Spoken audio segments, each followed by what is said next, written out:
దేశంలో జరుగుతున్నటువంటి యుద్ధాలు సివిల్ వార్లకు సంబంధించి ఇప్పటికే పలు దేశాల అధ్యక్షులు దేశాన్ని వదిలి పారిపోవడం చూసాం.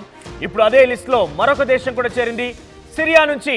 సిరియా రాజధాని డమస్కస్ నుంచి ఆ దేశ అధ్యక్షుడు బషర్ అల్ అసద్ పారిపోయారు. అంతర్యుద్ధంతో సిరియా అట్టుడికిపోతోంది. రాజధానిని విడిచి పారిపోయాడు అధ్యక్షుడు బషర్ అసద్.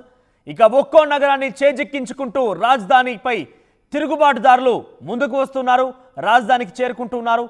ఏ మాత్రం ప్రతిఘటించలేదు ప్రభుత్వం బలగాలు కూడా. అధ్యక్షుడి ప్రత్యేక విమానంలో సురక్షిత ప్రాంతానికి తరలించినట్టుగా తెలుస్తోంది. ఇక రష్యాకు పారిపోయాడంటూ ప్రచారం కూడా జరుగుతోంది. అంతర్యుద్ధంతో సిరియా నగరం ఒకసారిగా సిరియా దేశం అట్టుడికిపోతోంది. అక్కడ జరిగేటువంటి ఒక సివిల్ వార్ కారణంగా ఏకంగా ఆ అధ్యక్షుడు బషర్ అల్ అసద్ ఆ దేశాన్ని విడిచి రష్యాకు పారిపోయినట్టుగా పెద్ద ఎత్తున ప్రచారం జరుగుతోంది. ఒక్కో నగరాన్ని చేజిక్కించుకుంటూ తమ యుద్ధాన్ని కొనసాగిస్తూ ఏకంగా సిరియా రాజధాని డమాస్కస్కి చేరుకున్నారు ఆ తిరుగుబాటుదారులు. ఇక ప్రత్యేకంగా ఈ తిరుగుబాటు గల కారణం ఏంటంటే అణచివేత, పెద్ద ఎత్తున ఆ ప్రభుత్వాల నుంచి ప్రతిఘటింపు, ఇవన్నీ కూడా కారణాలుగా మారాయి. ధరల పెరుగుదల, ఇలా రకరకాల కారణాలు అయితే ఉన్నాయి. అన్ని కారణాలు కలగలుపుకొని ఈరోజు ఈ స్థాయిలో అక్కడ యుద్ధం జరుగుతోంది. అయితే ప్రస్తుతం డమాస్కస్కి చేరుకున్నారు. దాన్ని కూడా పూర్తిగా ఆక్రమించేసుకున్నట్టుగానే భావించాలి. అంతర్జాతీయ విమానాశ్రయం నుంచి సిరియా బలగాలు కూడా వెనుదిరిగిపోయాయి. 2018 తర్వాత రాజధాని సమీపంలోకి తిరుగుబాటుదారులు చేరుకోవడం ఇదే మొదటిసారిగా తెలుస్తోంది. ఇక ఈ నేపథ్యంలో అధ్యక్షుడు అసద్ రాజధానిని విడిచి పారిపోయినట్టుగా కూడా వార్తలు పెద్ద ఎత్తున ప్రచారం జరుగుతున్నాయి. విమానంలో గుర్తు తెలియని ప్రాంతానికి ఆయన వెళ్ళిపోయారు. తనని ఆర్మీ బలగాలు రక్షించి వేరే ఒక ప్రాంతానికి తరలించేశాయి. రష్యాకి ఆయన పారిపోయినట్టుగా పెద్ద ఎత్తున అక్కడ ప్రచారం కూడా జరుగుతోంది.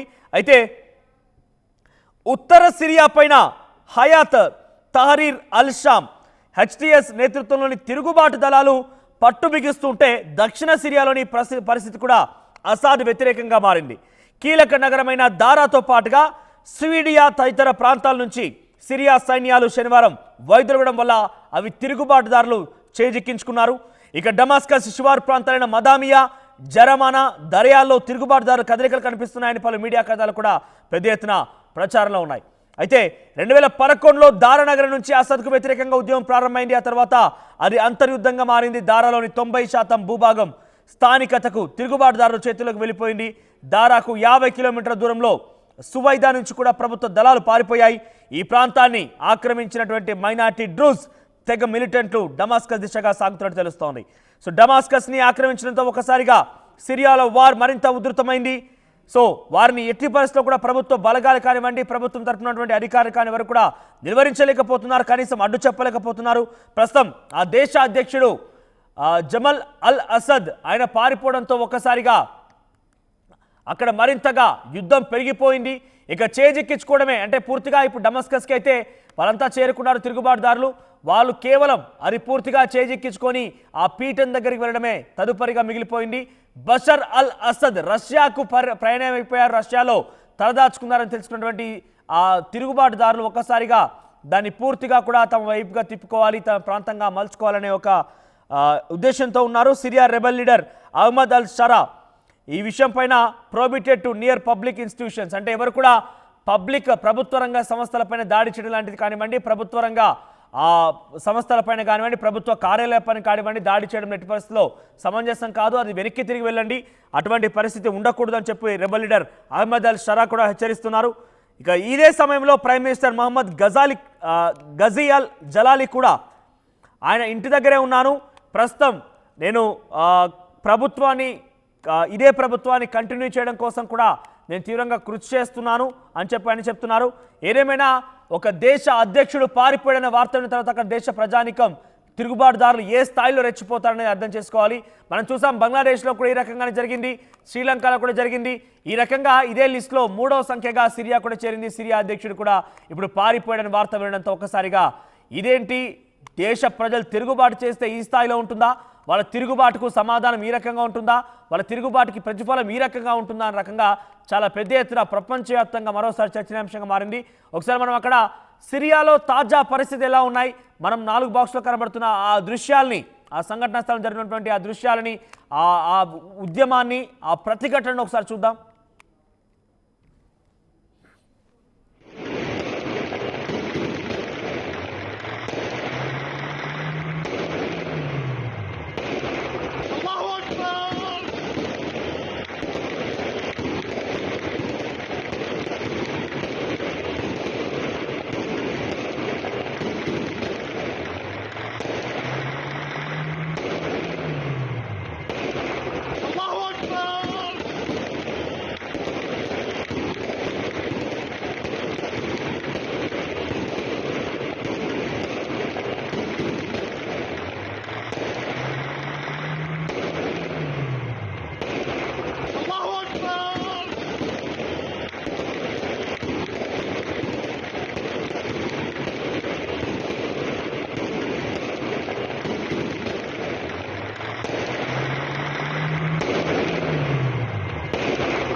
సిరియా అధ్యక్షుడిగా ఇన్ని రోజుల వరకు అంటే నిన్నటి వరకు కూడా విధులు నిర్వర్తించినటువంటి బషర్ అల్ అసద్ ఒక నియంతృత్వ పోకడలతో ఒక ఒంటెద్దు పోకడలతో ఏకపక్షంగా ఒక మోనార్క్ లాగా అక్కడ ప్రజల్ని పరిపాలించాడు. ఏది కూడా పట్టించుకునేవాడు కాదు. ధరల స్థిరీకరణ లేకుండా ఉండేది, ప్రజల యొక్క సంక్షేమం లేకుండా ఉండేది. పూర్తిగా కూడా తన చెక్కు చేతుల్లో అన్ని వ్యవస్థలను పెట్టుకొని అనేక రకాలుగా ప్రజల్ని భయభ్రాంతకు గురి చేసేవాడంటూ కూడా అక్కడ ప్రజానికం ఆ తిరుగుబాటు ప్రారంభించేసింది. ఆ తిరుగుబాటుకు సమాధానం ఈరోజు ఆ బషర్ అసద్ పాలన కోల్పోవడం మనం చూస్తున్నాం.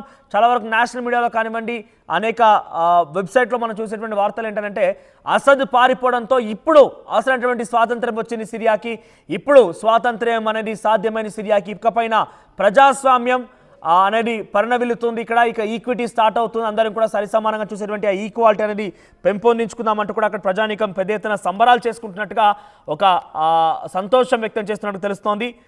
సుమారుగా సిరియా విషయానికి వస్తే సిరియా ఏదైతే ప్రజలు తిరుగుబాటు చేసి ఏకంగా అధ్యక్షుడిని ఎక్కడి నుంచి వెళ్ళిపోయే రకంగా పారిపోయే రకంగా చేశారో ఈ విషయం పైన ప్రపంచ దేశాలు కూడా పెద్ద ఎత్తున కొంత మండిపాటు గురవుతున్నాయి. నిజంగానే కనుక వారు ఆ స్థాయిలో ప్రజాస్వామ్యం కనుక కావాలనుకుంటే ఇంతటి స్థాయిలో అధ్యక్షుడు పారిపోయే రకంగా చేస్తారా? ఇప్పుడు ఆ దేశానికి అధ్యక్షుడు ఎవరు, రక్షణగా ఎవరుంటారంటూ కూడా చాలామంది వ్యక్తపరుస్తున్నట్టు తెలుస్తోంది. ఇక ఉక్రెయిన్ జెలెన్స్కీ కానివ్వండి, రష్యాకు సంబంధించిన వాళ్ళు కూడా పెద్ద ఎత్తున సిరియా ప్రజానికం పైన మండిపడుతూ ఉన్నారు.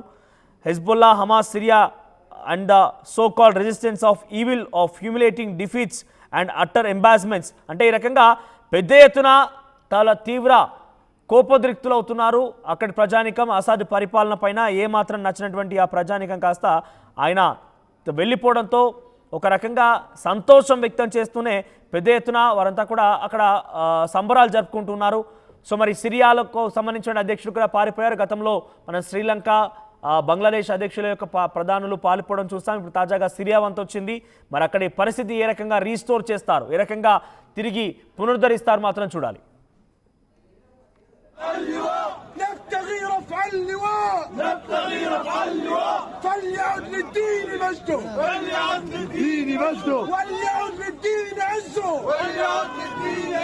أو ترق منا الدماء